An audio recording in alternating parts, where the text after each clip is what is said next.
I have recently rewatched what I consider one of the great movies of the past 10 years, and that movie is Arrival, the 2016 movie by Denis Villeneuve, written by Eric Heiser. I think that's how you pronounce his name.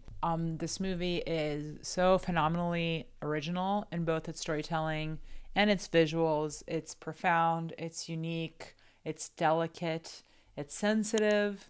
It explores themes that you don't really expect from an alien invading Earth movie, especially people like me who grew up in the 80s and 90s with movies like Independence Day and a movie literally called War of the Worlds, when this one is not exactly that. It's a completely different beast. So spoilers ahead. If you haven't watched it, maybe check it out. It's actually free on YouTube with ads, and it's wonderful. It's a great use of your time. Today I'm going to specifically talk about the script and some really great takeaways we can take from that script, because it's very original in its use of structure. The first thing I would like to say about Arrival is that it is a movie that, even though it plays a little bit with non-linear storytelling, and we'll definitely get to why and how in a little bit, but it is a movie that definitely follows 3-act structure, and we can break it down, and we can break down what each of those plot points are and how that kind of works in 3-act structure storytelling. First thing I want to bring up is that, most movies start with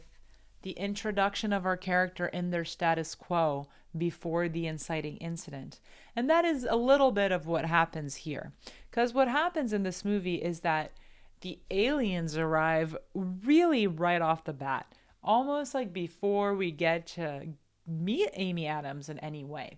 So in that sense, the aliens' arrival is what we call the precipitating event. It's the event that will eventually lead to the inciting incident, but it still hasn't personally affected our protagonist. So aliens arrive, Amy Adams is living her normal life, which we will discover involves teaching linguistics at a university. She's actually about to teach a class on Portuguese, which is my mother tongue. When she notices there are not a lot of students there, something is off, right?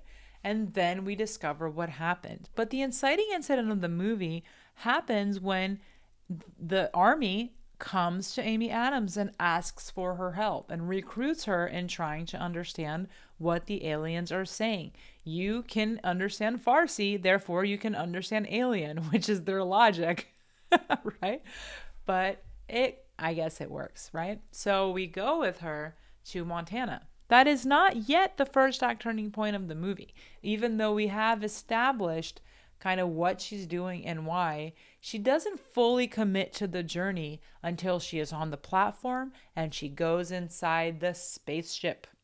That is our first act turning point. She is crossing the threshold. Up until that moment, she could turn back. There could be no movie. But the moment that she crosses into the alien, into that threshold, we are in second act territory. She is in her journey. She must understand how the aliens speak in order to understand why they are there. And that is a dramatic question of the movie. Will she be able to understand their motivations before War of the Worlds?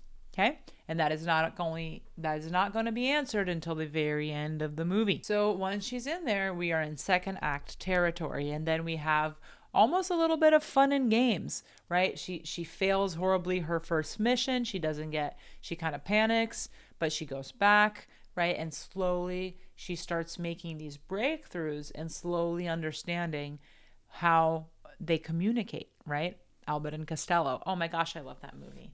It also came out in 2016, which is the year I had my first daughter, so I have some personal connections to that, as we'll talk about the motherhood storyline in a little bit. That's our first act turning point. The midpoint of this movie does a lot at once, and I find that very good. Good movies have good midpoints, and they really focus on what's happening there. There are many things that are happening in the midpoint, some of which we only realized after the movie is over. So let's do a little refresher on a midpoint. Good midpoints, they show character starting to change. They show a small plot victory. They show a small victory in plot. So if her main goal is to understand why they're going, The middle of the movie shows a big breakthrough, and it's done in a sequence that's narrated by Jeremy Renner's character, in which Louise, the linguistic, has broken down major ways that these aliens communicate. She has made breakthroughs in communicating with them, and they are now able to communicate via tablet and writing. So that's her major breakthrough in the middle of the movie. Without that victory, she can't communicate with them fully at the end. There's also a small character development there. Louise seems to have some wounds when we meet her, right? And throughout the movie, we get these what seem to be, again, spoiler alert, we get these flashbacks. They seem to be memories she has about a dead daughter, which later turn out to be flash forwards. And in the middle of the movie, we only realize that later, or upon rewatch, that this is when she realizes that these visions she is having are visions from the future, and that she can manipulate that situation a little bit more with this gift that the aliens have given her, which is the different perception of time. So that's the midpoint that does three things at once. So that's what the midpoint does. But it also shows, right, establishes her character as very lonely. And the midpoint also finds her finally connecting with the Jeremy Renner character in a very clunky flirting session when they talk about being single and linguistics and mathematics.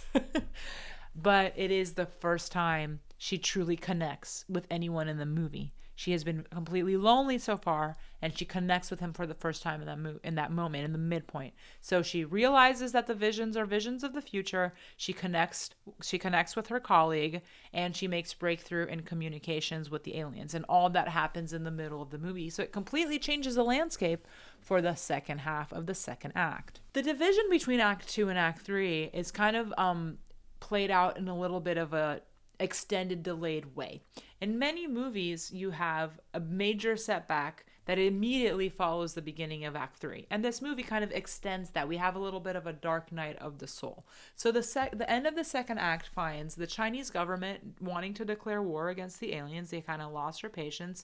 And there's also that huge explosion scene within the spaceship, and one of the aliens is dying. So all of these are major setbacks for her character.